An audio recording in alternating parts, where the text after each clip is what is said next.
విజయనగరం జిల్లాలో కాంట్రాక్టర్లు కలెక్టరేట్ దగ్గర రోడ్లు ఊడుస్తూ నిరసన తెలిపారు. జగన్ ప్రభుత్వంలో చేసిన పనులకు చెల్లింపులు జరగలేదని ఆందోళన వ్యక్తం చేశారు. ఇప్పటికైనా ప్రభుత్వం స్పందించాలని విజ్ఞప్తి చేశారు.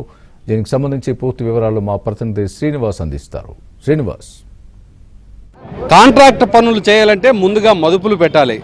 అదేవిధంగా ప్రభుత్వం నిర్దేశించినటువంటి కాంట్రాక్టర్లను టెండర్లు పాడుకొని ఆ టెండర్లకి లక్షల్లోని కోట్లలోని ముందుగా మదుపులు పెట్టి ఈరోజు తాము రోడ్డును పడ్డామని ఈరోజు విజయనగరంలో ఉండేటటువంటి జిల్లాలో ఉన్న కాంట్రాక్టర్లందరూ కూడా కలెక్టరేట్ దగ్గర నిరసన ర్యాలీ చేపట్టడం జరిగింది. ఈ నేపథ్యంలో కొంతమంది కాంట్రాక్టర్లు ఇక్కడ ఉన్నారు. వారిని అడిగి మరిన్ని వివరాలు మనం తెలుసుకుందాం. సార్ చెప్పండి, 2014 నుంచి 19 వరకు తెలుగుదేశం ప్రభుత్వం ఉంది. అప్పుడు చేసినటువంటి పనులకు తాలూ డబ్బులు రావాలా? 2019 నుంచి 24 వరకు చేసిన వైసీపీ ప్రభుత్వంలో పనులకి మీ దగ్గర డబ్బులు రావాలా? 2014 నుంచి 19 మధ్యలో కూడా ఎస్డిఎఫ్ గ్రాంట్ అని ఒకటి చేశారండి కాంట్రాక్టర్ మున్సిపాలిటీలో. అవి ఇప్పటి వరకు పేమెంట్లు అవ్వలేదండి. తర్వాత 2019 నుంచి 2024 మధ్యలో చేసిన వర్కులు చాలా గ్రాంట్ల పేమెంట్లు రాలేదండి. సో 2014-19 మధ్యలో ఎస్డిఎఫ్ ఒకటే రాలేదు. కానీ 19 నుంచి 24 మధ్యలో చాలా గ్రాంట్లు పెండింగ్ ఉండిపోయినాయి. సరే 24 అయిపోయింది, మన ఈ కూటమి ప్రభుత్వం వచ్చింది, గ్యారంటీగా క్లియర్ చేస్తుందని అందరూ ఎదురు చూసాము. ఫస్ట్లో స్టార్టింగ్లో 800 కోట్లు రిలీజ్ చేసింది. స్వయంగానే మా బిల్డర్స్ అసోసియేషన్ ఆఫ్ ఇండియా మేమంతా మీటింగ్ పెట్టుకుని థ్యాంక్ యూ సీఎం సార్ అని మీటింగ్ పెట్టుకుని చాలా ఆనందం వ్యక్తం చేసాం. ఆ తర్వాత మళ్ళీ మాకు అసలు పేమెంట్లు ఆపేసిందండి. తర్వాత ఇప్పుడు ఫైనాన్షియల్ ఇయర్ ఎండింగ్ వచ్చేసింది. ఈ సంవత్సరం ఈ నెలలో ఇవ్వకపోతే చాలామంది కాంట్రాక్టర్లు ఎన్పిఏలో అయిపోయేటట్టున్నారు బ్యాంకులో. సో అందరూ ఆర్థిక పరిస్థితి కుదేలైపోయింది. చాలా రకమైన ఇబ్బందుల్లో ఉన్నారు. కొంతమంది అయితే ఆత్మహత్యలు చేసుకున్నారు, మీ అందరికీ తెలుసు.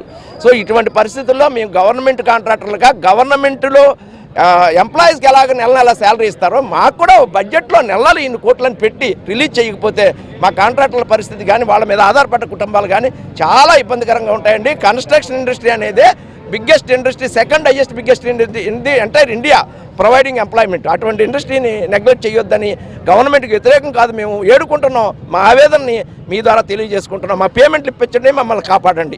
వైసీపీ హయాంలో మీరు ఎప్పుడైనా అడిగారు? అసలు అడగడం అంటే ఇదే విధంగా నిరసన తెలియజేయడం అనేది కొంచెం జరిగింది తప్పించే కొంచెం జరిగింది. అన్ని పార్టీలు కలిపి స్టేట్ మొత్తం అంతా ఒక జేఏసీగా ఏర్పడి చేశాం కల్పించి ఇప్పుడున్న పరిస్థితుల్లో కొంచెం వెసులుబాటు కలిగింది. ఆ రోజు కంటే ఇప్పుడు కొంచెం వెసులుబాటు కలిగింది, అందరూ కలవడం కానీ అడగడం కానీ.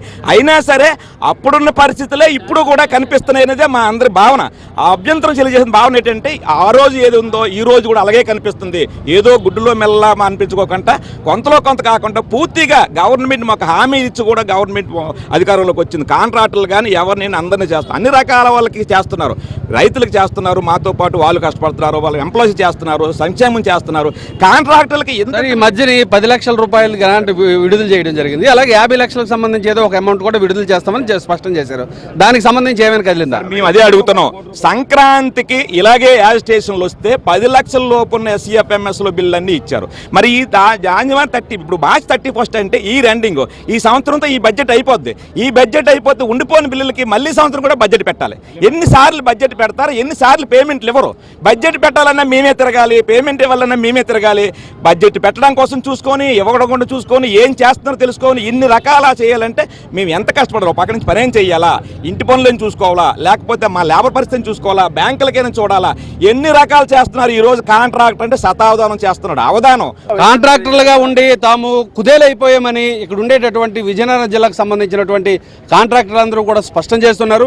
వైసీపీ ప్రభుత్వంలో కూడా ఒక్క బిల్లు కూడా అవ్వలేదని అప్పుడు చాలా కొంత నిరసన ఈ స్థాయిలో తెలియజేసేటటువంటి పరిస్థితులు లేకపోయినప్పటికీ తాము చాలా తీవ్రమైనటువంటి ఆందోళన వ్యక్తం చేస్తున్నామని. అయితే ఇప్పుడు కూటమి ప్రభుత్వంలోనైనా సరే పాత పెండింగ్ బిల్లులన్నీ కూడా క్లియర్ చేయాలని ఇక్కడ ఉండేటటువంటి కాంట్రాక్టర్లందరూ కూడా ప్రభుత్వానికి నిరసన పూర్వకంగా విజ్ఞప్తి చేయడం జరుగుతుంది. వీడియో జర్నలిస్టు సుధీర్తో Srinivas, ABN news, Vizianagaram. Over to Hyderabad studios.